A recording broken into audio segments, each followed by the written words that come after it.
Dear friends, as solidarity for Asian people's advocacy, I am Huân Thục Vi from Vietnam, coordinator of Vietnamese Women for Human Rights. Before beginning, we would like to give many thanks to all friends, partners, and mentors who have helped our group connect with ASEAN friends so far. In 2015, we made a lot of progress, and we hope to continue that work this year. We are especially grateful to Forum Asia for welcoming us as their newest member. It is really a great honor for us to be the very first Vietnamese member of Forum Asia. And we look forward to standing in solidarity with our ASEAN friends. Today, I'm glad to have a chance to talk to you through this video. Specifically, I want to share some exciting news and to seek your support. Building on our acceptance to Forum Asia and our momentum from SAPA 2015, we are working with other independent groups in Vietnam to ensure strong representation and participation of Vietnamese independent CSO in ASEAN civil society activities. We have initiated a new national process to the ACSC-APF to ensure our groups can participate. Before I discuss that in detail, I want to share a little bit about the situation of myself and other human rights defenders in Vietnam, so that you can understand more. A new national process is very necessary. As you may be aware, police confiscated my passport in 2015 and put me on the travel ban list. I am so sorry that I likely cannot attend any ACSC-APF meeting in person. Still, I am hopeful that hindrances from my government cannot prevent us from conducting our human rights work and building meaningful connections outside Vietnam. Of course, I also hope that one day I can get my passport back and meet you in person. Unfortunately, these kinds of actions from the Vietnamese government are very common. As you may recall, at the November ACSC-APF in Kuala Lumpur, my colleague Nguyễn Ngọc Lũa was blocked leaving Vietnam at the airport. Other human rights defenders in Vietnam have faced similar or even worse repression when trying to speak out. You might already know that lawyer Nguyễn Văn Đài and his colleague Lê Thu Hà, who did a lot of work for promoting human rights and for a democratic country, were suddenly arbitrarily arrested and put in jail by the Vietnamese government. Their group, named Brotherhood for Democracy, is one of the members of our new national process.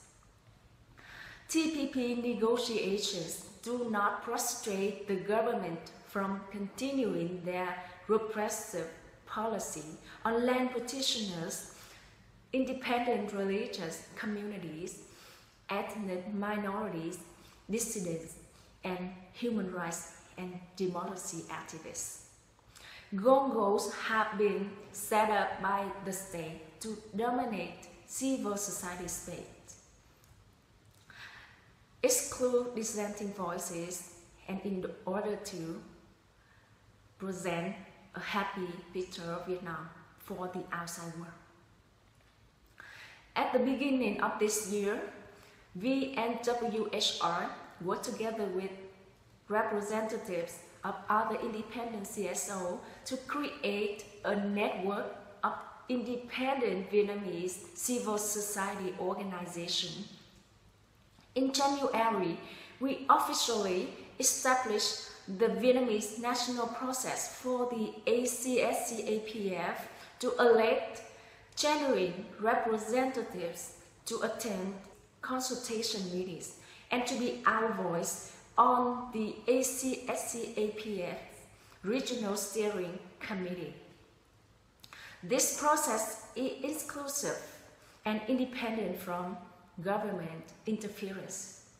Let me tell you a little bit about our national process. First, we explicitly contest the legitimacy of the Vietnamese government-established organization's current national process to speak for and decide on behalf of Vietnamese civil society. This objection is on the grounds that the current process is so biased, exclusionary, undemocratic, non-transparent, non-representative, and under government control. Further, it fails to comply with the ACSC-APF's guiding principles and engagement modality. We also want to emphasize that until now, only Gongos have been able to participate in ACSC-APF.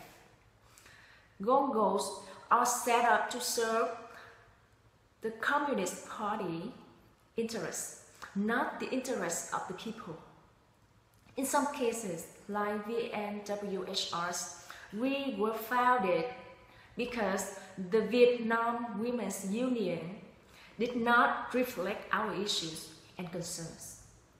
In other cases, like with the Cao Dai and the Montagnard, the independent groups came first, and the government has since set up its own organizations that it uses, mixed with harassment, arrest, torture, and other tactics to display and eliminate independent groups. This is part of why we needed to form our own independent process. Keeping our independence is very crucial. Moreover, we feel strongly that recognizing the groups as actual CSOs and treating them as such is a very dangerous mistake to make. Our national process commits to upholding and working toward the fulfillment of universal human rights and dignity for all people.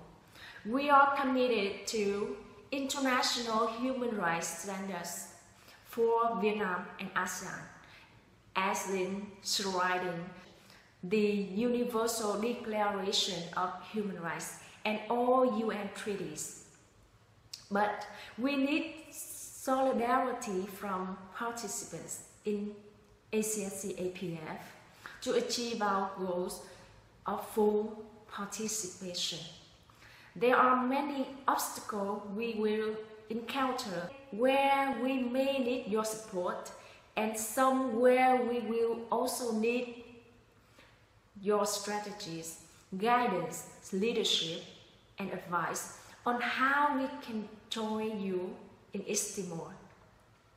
We also know that we are weaker than the Gongos in resources, language skills, and experience. Furthermore, most of us that speak English and those that have the most experience are already on the travel ban list. Others may be added, but besides security strategies, we need your patience and capacity building support to participate over the long term. In the immediate future, there is one thing that you can do to support our movement for independent CSO within Vietnam. We urge you, our ASEAN friends, to stand in solidarity with and fully promote our national process this year.